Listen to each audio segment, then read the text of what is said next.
Bismillahirrahmanirrahim.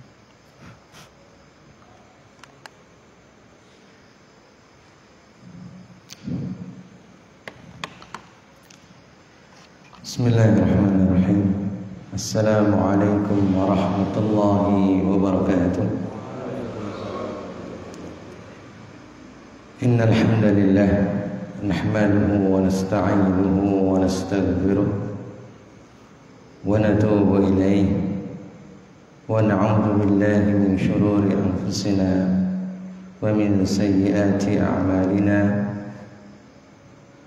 Man yahdihillahu fala mudilla lahu wa man yudlil fala hadiya lahu. Asyhadu an la ilaha illallah wahdahu la syarika lahu wa asyhadu anna Muhammadan 'abduhu wa rasuluh. Allahumma salli wa sallim wa barik ala nabiyyina Muhammadin wa ala alihi wa ashabihi ajma'in wa man tabi'ahum bi ihsanin ila yaumiddin. Amma ba'd. Ikhwani fiddin rahimakumullah, alhamdulillah kita panjatkan puji dan syukur kita kepada Allah Subhanahu wa taala atas segala nikmat dan karunia yang Allah Subhanahu wa taala anugerahkan kepada kita semua. Kembali pada pagi hari ini Allah Subhanahu wa taala mempertemukan kita, mengumpulkan kita di masjid yang mulia, di hari yang mulia. Mudah-mudahan Allah Subhanahu wa taala senantiasa mencurahkan berbagai kemuliaan-kemuliaan untuk kita semua. Ikhwas sekalian rahimakumullah, alhamdulillah kita akan kembali membaca beberapa hadis Rasulullah sallallahu alaihi wasallam masih di dalam kitabun nikah dari Bulughul Maram. Pada pagi hari ini kita masuk ke dalam hadis yang ke-981. Beliau Al-Imam Al-Hafidh Ibnu Hajar Al-Asqalani rahimahullah ta'ala rahmatan wasi'ah mengatakan, wa an Nafi'in an Ibni Umar radhiyallahu ta'ala anhuma qala naha Rasulullah sallallahu alaihi wasallam 'anil shighar. والشغار أن يزوج الرجل ابنته على أن يزوجه الآخر ابنته وليس بينهما صداق متفق عليه. واتفقا من وجه آخر على أن تفسير الشغار من كلام النافع.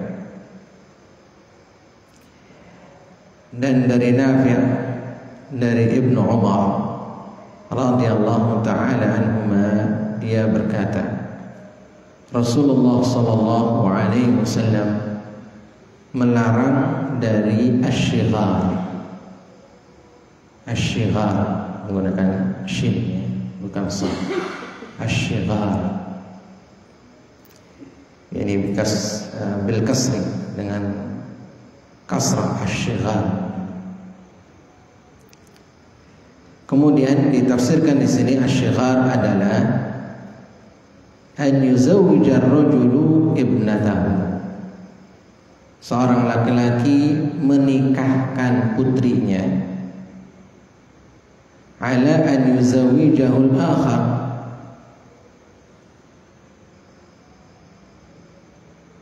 untuk orang lain menikahkan dengannya ibnatahu, anaknya, putrinya.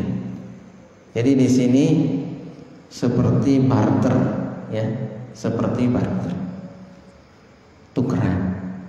Seseorang menikahkan putrinya dengan seorang laki-laki, kemudian laki-laki ini menikahkan putrinya dengan orang yang tadi. Jadi barter, ya, saling tukar, ya, putrinya itu. Mereka berdua, ya, saling menukarkan putrinya. Nah, ini namanya asyighar. Si A punya putri, si B punya putri. Nah, si A menikahkan putrinya untuk si B, dan si B menikahkan putrinya untuk si A. Begitu, itu namanya asyighar. Rasul sallallahu alaihi wasallam melarang, ya, untuk melakukan seperti itu. Walaysa bainahuma sidaqun, tidak ada di antara keduanya itu mahar. Ya. Muttafaqun alaih. Hadis ini adalah muttafaqun alaih, diriwayatkan oleh Imam Al-Bukhari dan juga Imam Muslim.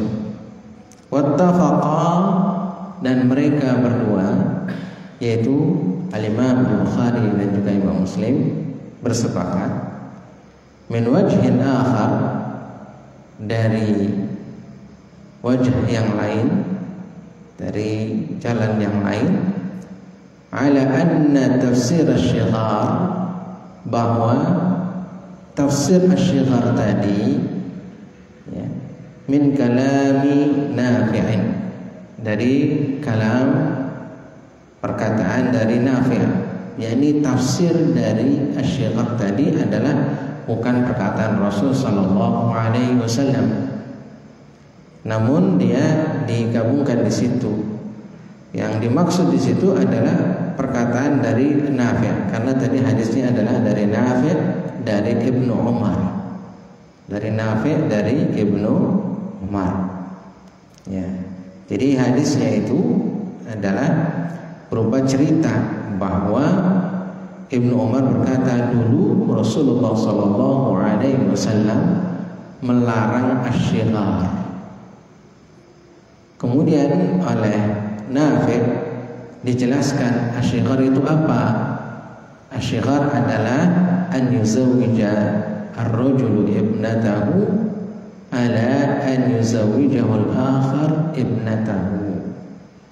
Nah, ini tafsir ini disebutkan oleh Nafi', ya, dari Ibnu Umar, ya. Penafsiran seperti ini mungkin saja terjadi, kemudian tidak dimasukkan, ya, ke dalam hadis, akan tapi seperti seakan-akan dia itu adalah perkataan Rasul sallallahu alaihi wasallam, karena ya memang tidak disebutkan langsung begitu. Kalau misalkan disebutkan langsung, misalnya adalah Nafi' berkata, itu kan jelas. Kalau di sini tidak dijelaskan langsung, nah Rasulullah sallallahu alaihi wasallam an asyighar, kemudian wasyighar, yang seakan-akan itu adalah perkataan Rasul sallallahu alaihi wasallam. Nikah asyighar atau perkawinan asyighar itu termasuk ke dalam perkawinan yang ada pada masa jahiliyah. Perkawinan yang ada pada masa jahiliyah. Jadi dulu orang-orang jahiliyah begitu, ya, menikahkan putrinya untuk orang lain juga menikahkan putrinya untuk dirinya. Nah itu, ya, itu pernikahan jahiliyah. Al-Islam melarang. Rasul sallallahu alaihi wasallam melarang, ya, melarang pernikahan seperti itu, ya, melarang pernikahan seperti itu. Dan ini disepakati kebatilannya oleh 3 orang imam, yaitu Imam Malik, Imam Syafi'i, dan juga Imam Ahmad.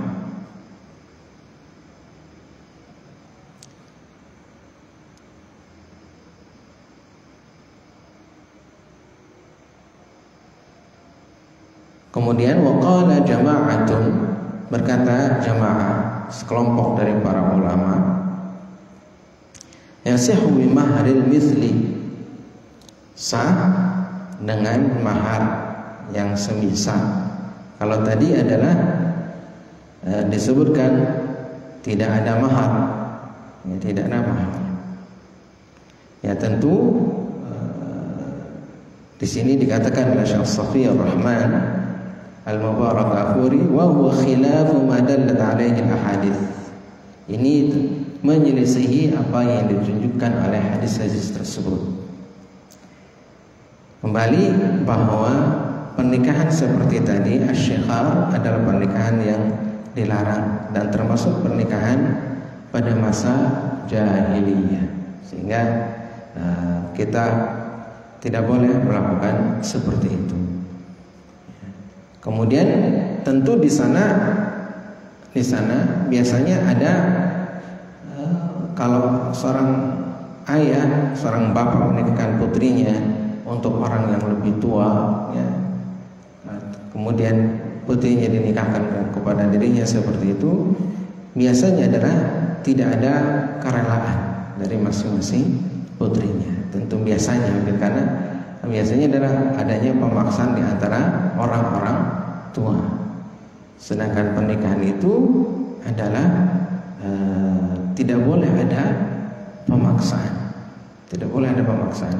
Walaupun dia adalah gadis, maka dia harus dimintai, ya, persetujuannya. Demikian juga janda juga harus dengan kerelaan dan dimintai persetujuan.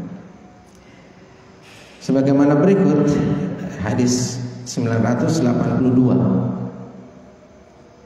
Wa 'an Ibnu Abbas radhiyallahu ta'ala anhuma anna jariyatan mikran atat an-nabiy sallallahu alaihi wasallam fadhakarat anna abaha zawwajaha wa hiya karihatun fakhayyaraha Rasulullah sallallahu alaihi wasallam. Rawahu Ahmad wa Abu Dawud wa Ibnu Majah wa 'alla bil irsal. Dari Ibnu Abbas radhiyallahu taala anhuma bahwa seorang anak perempuan gadis mendatangi Nabi sallallahu alaihi wasallam, kemudian menyebutkan, menjelaskan, mengadu kepada Nabi, ayahnya menikahkan dia. Ayahnya menikahkan gadis ini. Sedangkan gadis ini kariha, tidak suka. Ya. Jadi ayahnya menikahkan dengan seseorang, sedangkan gadis ini tidak suka. Berarti di sini ayahnya ada, ya, tanpa melalui keridhaan dari anaknya ini. Fakhayyaraha Rasulullah sallallahu alaihi wasallam. Maka Rasulullah sallallahu alaihi wasallam memberikan pilihan, ya, pilihan kepada dia, kepada wanita tersebut. Ya. Hadis ini juga jelas bahwa seorang ayah tidak boleh serta-merta tanpa persetujuan dari putrinya menikahkan dia dengan seseorang yang orang itu belum tentu dia suka. Ya. Jadi seorang ayah harus meminta persetujuan dari putrinya, baik putrinya itu gadis ataupun janda. Kalau gadis kan persetujuannya dia diam, ya, karena malu dia diam. Tapi kalau janda dia tidak diam, akan tapi dia berbicara langsung apakah dia mau atau tidak mau secara langsung. Ini adalah janda. Ya, kalau putri yang masih gadis, ya tentu dia karena malunya kuat sehingga dia tidak mau, maka dia mungkin atau dia mau dia diam. Ya, kalau tidak mau tentu dia berkata tidak mau. Jadi kembali bahwa seorang ayah, seorang bapak, ya, tidak boleh memaksakan putrinya untuk menikahkan dia dengan orang lain. Gitu. Nah, Rasulullah SAW di sini memberikan pilihan kepada seorang putri tadi, ya, atau gadis tadi, ya, memilih untuk bisa langsung terus begitu dalam sisi pernikahannya, ya, bisa juga dia meminta kepada orang tuanya untuk membatalkan pernikahan tersebut. Karena kalau misalnya tidak ada kesukaan, kan akan susah nanti ke depannya, begitu, tidak ada rasa suka. Hadisnya diriwayatkan oleh Imam Ahmad, Imam Abu Dawud, dan Imam Ibnu Majah. Kemudian wa'ala bil irsal. Kemudian di sini ada ilatnya, yaitu mursal. Ya. Mursal adalah, ya, hadis itu diriwayatkan secara langsung oleh seorang tabi'in kepada Rasul sallallahu alaihi wasallam.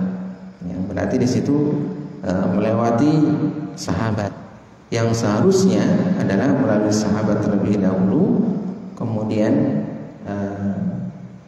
baru dari Rasul sallallahu alaihi wasallam.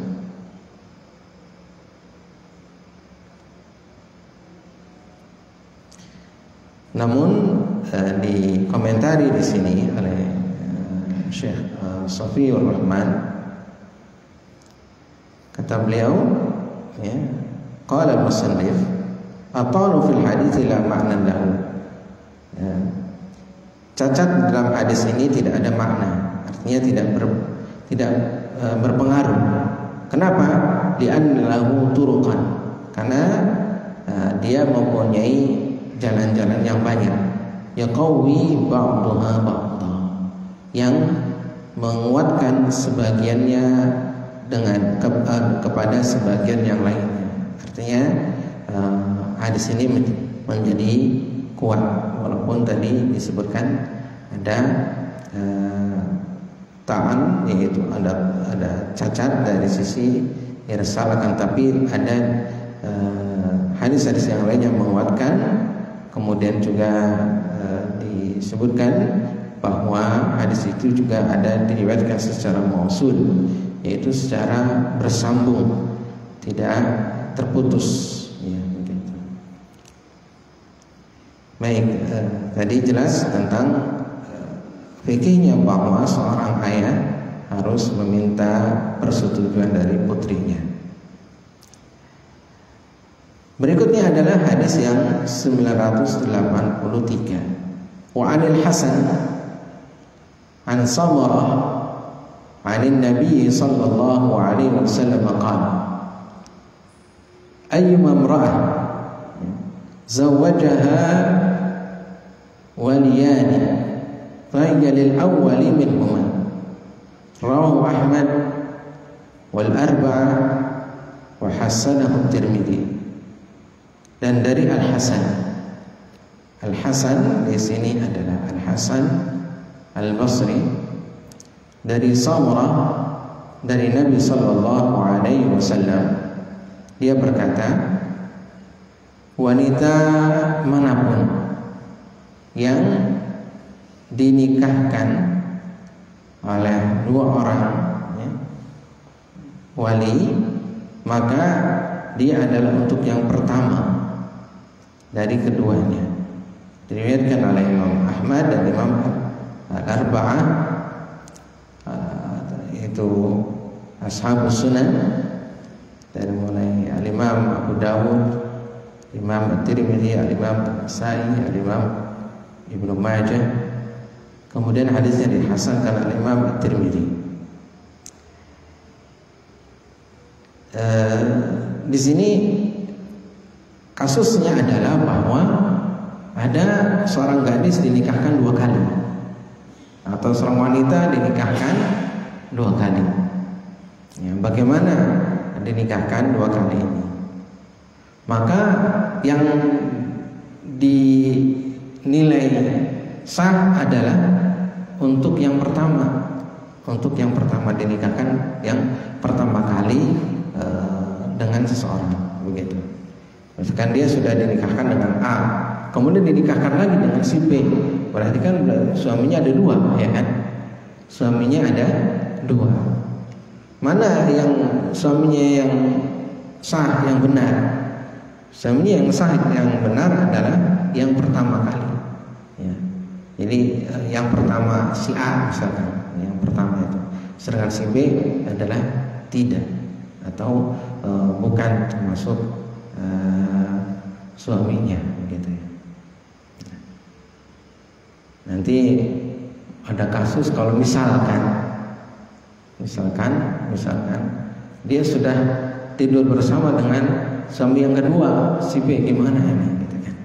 Nah, ini ada pembahasan tersendiri dari para ulama. Ya. Kenapa dia misalnya sampai tidur dengan yang kedua, gitu kan? Ya, tidur bersama dengan yang kedua, apakah digolongkan zina atau tidak? Ya. Ini pembahasan berikutnya. Kan tapi kita tidak bahas. Walaupun zaman sekarang ternyata ada juga ya. Sekarang ada beberapa kasus terjadi, ya, yaitu bukan poligami tapi poliandri. Ya, ada di beberapa kasus ya, terjadi begitu. Ya, walaupun di kita adalah termasuknya jarang, ya, jarang. Tapi di beberapa suku, ya, beberapa suku bangsa, mereka biasa juga melakukan poliandri di beberapa suku bangsa yang lain gitu. Sedangkan dalam Islam jelas adalah tidak boleh ya, untuk poliandri. Ya, ini seorang wanita mempunyai suami lebih daripada 1. Yang boleh adalah poligami. Seorang laki-laki boleh memiliki istri lebih dari 1, maksimal adalah 4.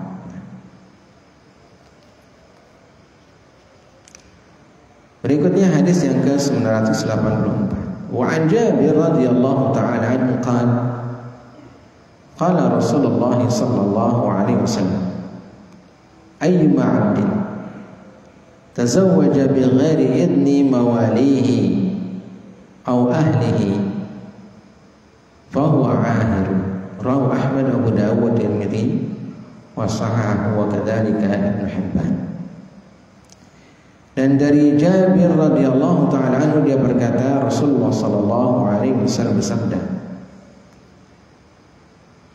seorang budak siapapun, seorang budak siapapun budak itu ya, yang menikah tanpa izin dari tuannya, tanpa izin dari tuannya atau dari pemiliknya, maka dia adalah ahirun, yaitu seorang yang berzina.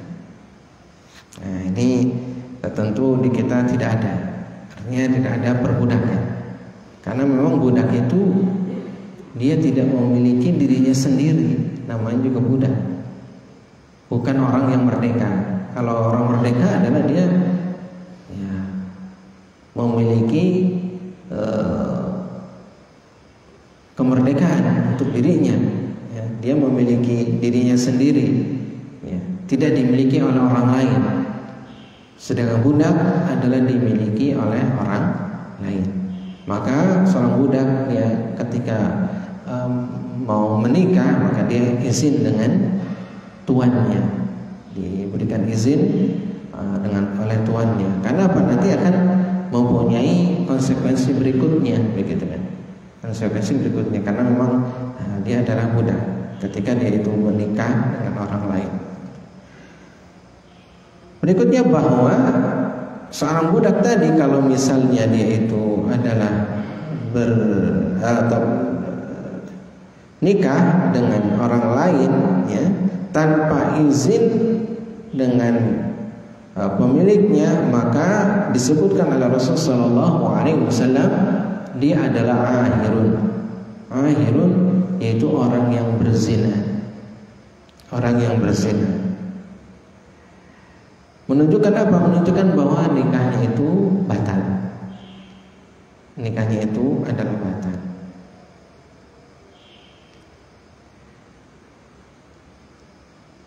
Berikutnya seperti orang yang berzina, ahirun ya, adalah seperti orang yang berzina. Berzina ini secara hakiki atau tidak gitu. Kalau secara hakiki kan jelas dia akan ada had ya.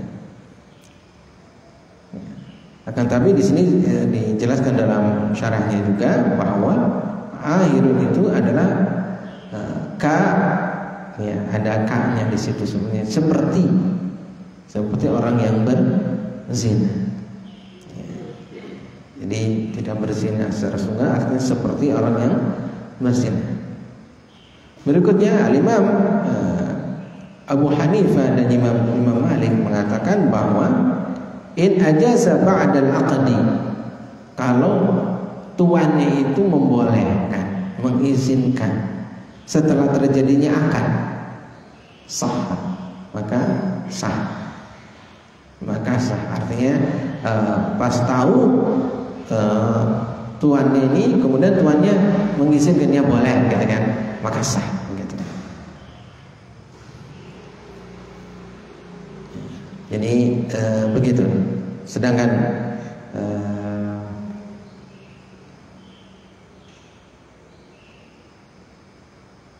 tadi disebut kalau tidak ada izin adalah batal. Ya. Sedangkan Imam Syafi'i dan Imam Ahmad mengatakan bahwa walau ajazal malik ba'dal aqdi, walaupun pemiliknya memberikan izin setelah adanya akad, maka tetap dia adalah batal pernikahannya. Jadi berarti tidak sah pernikahannya, maka harus diulang pernikahannya kalau misalnya tidak sah. Kenapa? Karena harus ada izin daripada pemiliknya atau yang memilikinya, tuannya itu ya. Ini wallahu alam, kalau misalkan terjadi lagi apa yang disebut dengan perbudakan ya. Kalau sekarang kan alhamdulillah sudah tidak ada perbudakan gitu.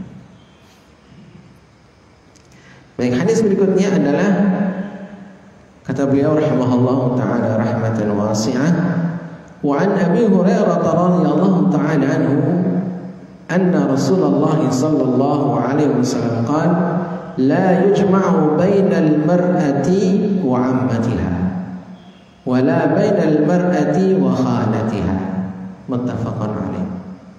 Dari Abu Hurairah radhiyallahu taala anhu bahwa Rasulullah sallallahu alaihi wasallam bersabda, tidak boleh mengumpulkan antara seorang wanita dan bibinya. Ya, bibinya di sini ammah dan juga khalah, baik bibi dari pihak laki-laki atau bibi dari pihak perempuan. Ya, itu dua-duanya adalah tidak boleh, ammah dan khalah. Ya. Misalnya adalah si A menikahi seorang putri. Nah, putri ini punya bibi, ya, seorang putri ini punya bibi. Kemudian dinikahi dua-duanya, nah itu tidak boleh. Tidak boleh. Sama juga dengan kakak adik, karena memang dia masih saudara, dan bibi itu adalah kedudukannya sama dengan ibu. Bibi itu kedudukannya sama dengan ibu. Atau misalnya seorang putri dinikahi, kemudian dia malah ingin menikahi ibunya juga. Mas kemaruk namanya gitu ya. Seorang itu begitu, atau melihat bibinya cantik dia ingin juga nikahi bibinya. Ini tidak boleh. Ya, tidak boleh ya, menikahi dia seorang wanita dan juga menikahi bibinya, bibi daripada wanita tersebut. Ya. Langsung begitu kan di poligami gitu, di poligami atau dinikahi juga. Ini jelas tidak boleh. Ya. Dan ini dilarang, la yunkahu, ya, tidak boleh dinikahi, ya. Atau la yujma'u, ya, tidak boleh digabungkan. Harus milih salah satunya. Harus milih salah satunya. Ya. Harus milih si perempuan ini atau kalau tidak ya bibinya. Kita harus pilih salah satu. Kecuali misalnya menikahinya itu adalah setelah misalnya setelah meninggal salah satu di antara keduanya. Misalnya adalah si wanita ini meninggal, ya. Kemudian setelah meninggal dia menikahi bibinya, ya. Bibi dari wanita tersebut, ya. Tapi sudah meninggal dulu, jangan sampai digabungkan. Nah ini cuma, ya.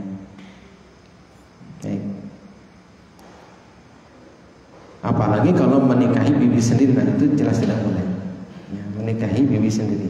Walaupun ada kasus yang terjadi, ada kasusnya terjadi begitu, seharusnya tidak boleh. Nah, ini Allah alam itu yang mengesahkan KUA-nya, karena ini terjadi di Jakarta. Ini di Jakarta ada ceritanya sampai kebenarannya itu dia nikah dengan bibinya, nikah dengan bibinya. Nah ini kan jadi susah kan? Tapi ternyata dapat juga buku nikahnya, dapat apa gitu. Ini mungkin yang yang bertanggung jawab di situ ya keluarganya dan juga yang mengesahkan, kan tidak boleh. Gitu.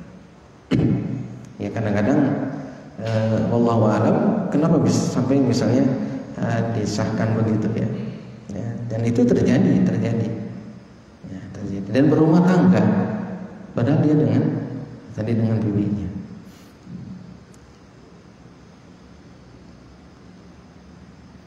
Hadis berikutnya,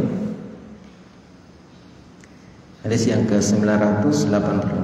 Wa an Utsman radhiyallahu ta'ala anhu qala Rasulullah sallallahu alaihi wasallam la yankihul muhrimu wa la yunkihu.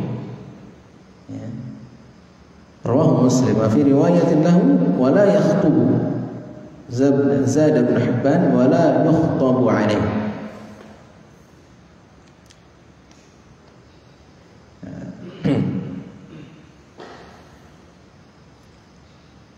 Dari Utsman radhiyallahu taala anhu dia berkata, Rasulullah sallallahu alaihi wasallam bersabda, la yankihu, tidaklah ya, atau tidak boleh ya,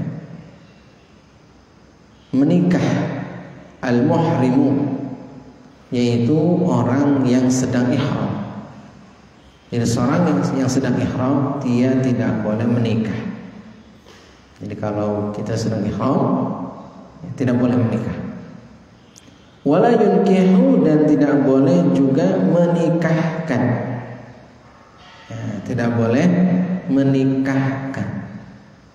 Ya, jadi tidak boleh menikah dan juga tidak boleh menikahkan.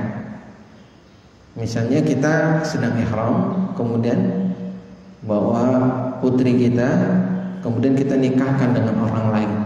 Ya, ketika sedang ihram, nah itu tidak boleh.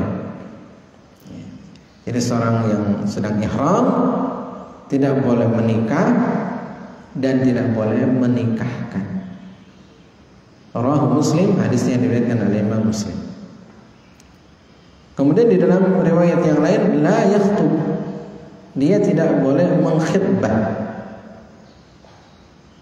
ya, tidak boleh mengkhitbah. Ya. Zad Ibn Hibban Ibnu Hibban mengatakan la yukhtabu alaihi. Artinya adalah tidak boleh dia itu juga menerima khitbah dari orang lain untuk putrinya. Menerima khidmah dari orang lain untuk putrinya. Ya, dia antum punya putri, kemudian pas lagi ihram, putri antum dikhidbah oleh orang, ya, oleh pemuda, ya, atau orang lain. Nah, itu juga adalah tidak boleh. Ini dalam keadaan ihram. Jadi ihram itu begitu, ya, tidak boleh. Ya, ya, jelas. Ya. Jumhur ulama, ya, mengatakan bahwa ini adalah tidak boleh. Ya. Illa al-Hanafiyah, kecuali al-Hanafiyah. Hadis berikutnya, wa 'an Ibnu Abbas radhiyallahu ta'ala anhuma qala tazawwaja an-nabiy sallallahu alaihi wasallam Maimunata wa huwa muhrim. Muttafaqun alaihi wa li Muslimin 'an Maimunata nafsiha anna an-nabiy sallallahu alaihi wasallam tazawwajaha wa huwa halal. Dari Ibnu Abbas radhiyallahu ta'ala anhuma, dia berkata, Nabi sallallahu alaihi wasallam menikahi Maimunah dan dia dalam keadaan ihram. Ya, kan tadi tidak boleh menikahi seorang wanita yang ketika dia itu sedang keadaan ihram. Dari sini Rasul sallallahu alaihi wasallam atau Nabi sallallahu alaihi wasallam menikahi Maimunah dan dia dalam keadaan ihram. Menurut siapa? Ibnu Abbas radhiyallahu ta'ala anhu. Hadisnya muttafaqun alaih. Dalam riwayat Imam Muslim ada keterangan dari Maimunah sendiri. Dari Maimunah sendiri, yaitu bahwa Nabi sallallahu alaihi wasallam menikahi dirinya, menikahi Maimunah, sedangkan Nabi sallallahu alaihi wasallam itu sudah halal. yakni Rasul sallallahu alaihi wasallam sudah selesai dari ihramnya. Ya, sudah selesai dari ihramnya. Begitu, sudah selesai, sehingga kalau sudah selesai, sudah halul, ya dia boleh, ya, untuk menikah. Begitu. Jadi ada penjelasan di sini bahwa Nabi sallallahu alaihi wasallam menikahi Maimunah dan sedangkan beliau sudah selesai, sudah halal gitu untuk menikah, ya, sudah halal, sudah selesai. Walaupun hadis ini dijadikan sebagai dalil dari kalangan Hanafiyah, yaitu orang-orang yang bermadhab Hanafi, ya, mengikuti Imam Abu Hanifah, yang mengatakan bolehnya menikah, ya, bagi orang yang sedang ihram. Ya. Sedangkan jumhur ulama adalah tidak membolehkan. Ya. Berdalil dengan hadis ini, dan ternyata ada keterangan dari Maimunah bahwa beliau alaihi salatu wassalam menikahi dirinya dalam keadaan sudah halal. Nah, tentu hal ini adalah menjadi penegas, ya, bahwa tidak ada Rasul sallallahu alaihi wasallam menikah dalam keadaan ihram. Begitu. Kemudian Ibnu Abbas radhiyallahu taala anhu tadi, ya, dijelaskan juga dalam penjelasannya bahwa ketika meriwayatkan hal ini, yaitu beliau menikahi Maimunah dalam keadaan ihram, ketika itu beliau Ibnu Abbas masih kecil. Ketika itu Ibnu Abbas masih kecil, sehingga ya beliau katakan, ya, lagi ihram menikahi Maimunah masih kecil, yaitu umurnya antara 9 dan juga 10 tahun. Ketika itu Ibnu Abbas berumur 9 atau 10 tahun, ya. Sehingga tidak tidak bisa merincikan, gitu kan, namanya juga anak segitu 9 atau 10 tahun, berbeda dengan orang yang sudah dewasa, tidak bisa merincikan waktu itu atau tidak menjelaskan perinciannya. Ya, kita saja mungkin anak-anak kita yang umur segitu dalam dalam hal tertentu atau menceritakan sesuatu itu ya apa adanya, namanya anak seperti itu. Padahal misalnya sudah misalnya selesai. Ya.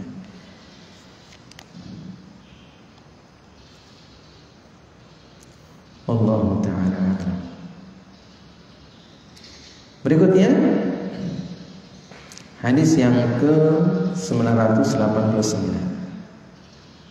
Wa Uqbah Ibn Amir radhiyallahu ta'ala anhu, dia berkata, qala Rasulullah sallallahu alaihi wasallam, inna ahaqqa syuruti an wafa bihi mastahlaltum bihi al-furuj. Muttafaqun alaih. Dan Uqbah bin Amir radhiyallahu ta'ala anhu, dia berkata, Rasulullah sallallahu alaihi wasallam bersabda, sesungguhnya syarat yang paling berhak untuk dipenuhi adalah apa yang menjadikan halal ya kemaluan tersebut. Artinya menjadikan kemaluan itu halal ya, halal untuk ya dinikmati begitu ya.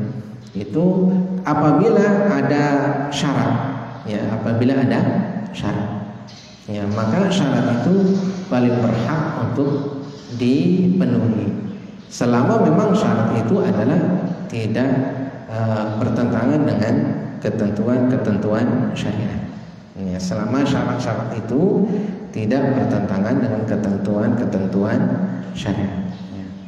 Jadi seorang wanita boleh dia itu misalnya adalah mengajukan syarat ya kepada sang calon ya, syarat, kemudian dia mau menikah dengan syarat 1, 2, 3 ya. Selama syarat itu adalah syarat yang diperbolehkan begitu. Syarat yang misalkan maharnya misalnya ini kan, itu boleh ya. Misalnya begitu syaratnya dengan mahar ini ya. Boleh saja ya, tentu yang sampai syaratnya syarat yang melanggar syariat begitu.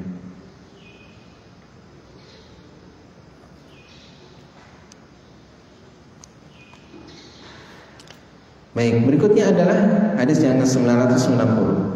Wan Salamah ibn al-Aqwa radhiyallahu ta'ala anhu qala rakhasa Rasulullah sallallahu alaihi wasallam 'ama Awtas fil mut'ati 3 ayyam thumma naha anha. Rawahu Muslim. Dari Salamah bin al-Aqwa radhiyallahu ta'ala anhu, dia berkata, Rasulullah sallallahu alaihi wasallam memberikan rukhsah pada tahun Awtas, yaitu pada tahun Hunain, pada saat Fathu Makkah, setelah Fathu Makkah, yaitu pada tahun 8 setelah Hijrah. Awtas itu adalah sebuah lembah dekat dengan Hunain, sebuah lembah dekat dengan Hunain.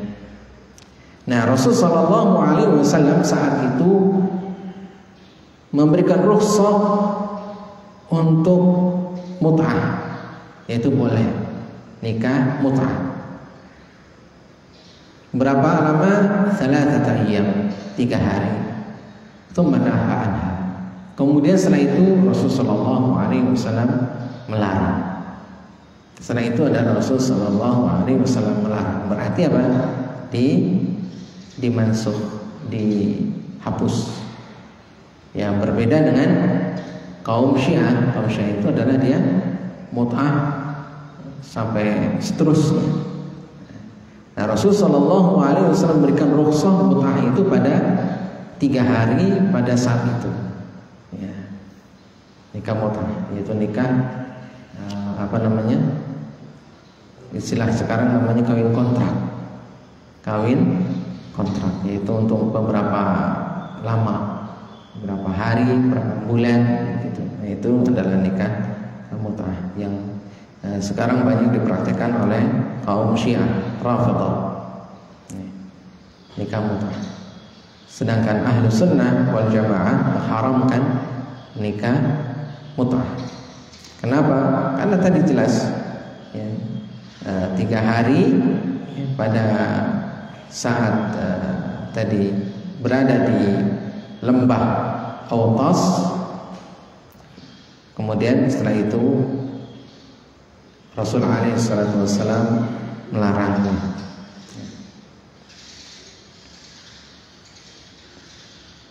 Hadis yang diriwayatkan oleh Imam Muslim. Kemudian dalam hadis yang lain, yaitu hadis yang ke-991, Wan Ali radhiyallahu ta'ala anhu qala naha Rasulullah sallallahu alaihi wasallam 'anil mut'ah 'am Khaybar, muttafaqun alaih. Dan dari Ali radhiyallahu ta'ala anhu dia berkata, Rasulullah sallallahu alaihi wasallam melarang mut'ah pada tahun Khaybar, pada tahun Khaybar.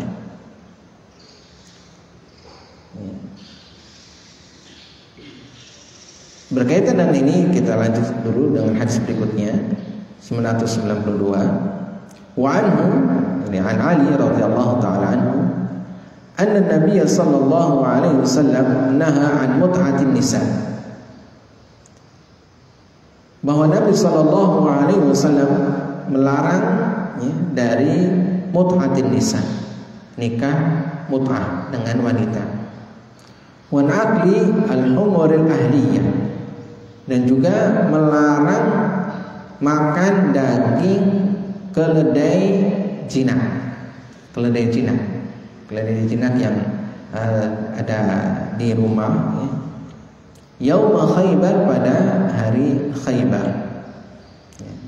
Hadis ini diriwayatkan oleh As-Sab'ah illa Abu Dawud ya, kecuali Abu Dawud. Tadi adalah pada saat mut'ah itu dibolehkan pada saat Hunain tadi ya, yaitu di wadi yang disebut dengan Autas, yaitu di lembah yang disebut dengan Autas itu 3 hari kemudian dilarang, kemudian selesai. Nah, para ulama menjelaskan juga, ada yang menjelaskan bahwa mut'ah itu dilarang beberapa kali ya. Dilarang beberapa kali, yakni yaitu saat tadi adalah Hunain tadi, kemudian juga ya, berikutnya adalah pada saat Khaybar ya.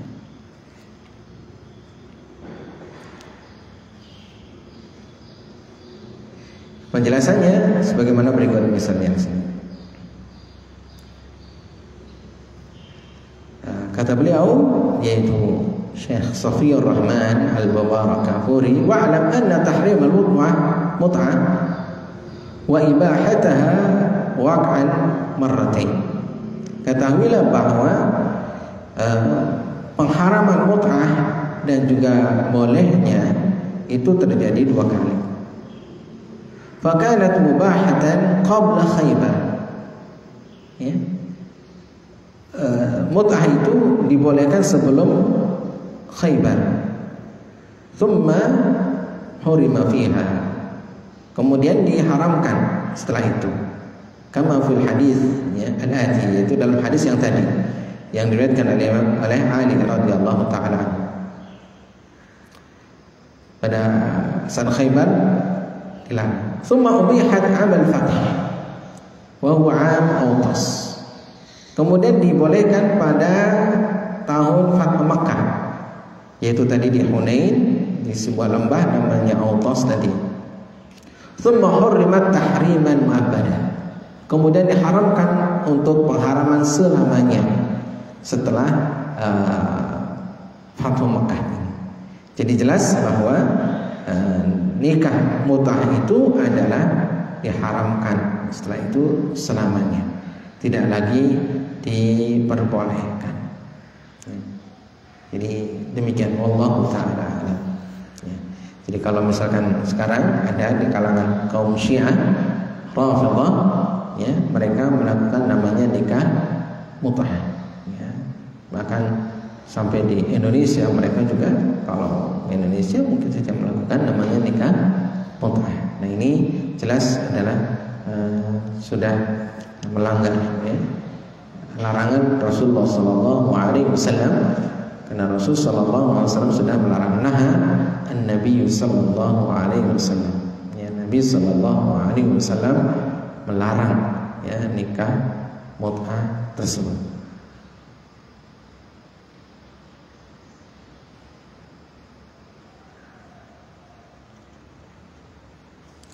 Baik, mungkin cukup dulu ya untuk pagi hari ini. Mudah-mudahan bermanfaat bagi kita semua. Wassallallahu ala nabiyyina Muhammadin wa ala alihi wa sahbihi ajma'in. Allahumma anfa'na bima 'allamtana wa 'allimna mimma yanfa'una wa zidna 'ilman. Subhanakallahumma wa bihamdika asyhadu an la ilaha illa anta astaghfiruka wa atubu ilaik. Wa lakum jami'an. Wassalamualaikum warahmatullahi wabarakatuh. Yang tadi yang Rasulullah bertanya, seorang gadisnya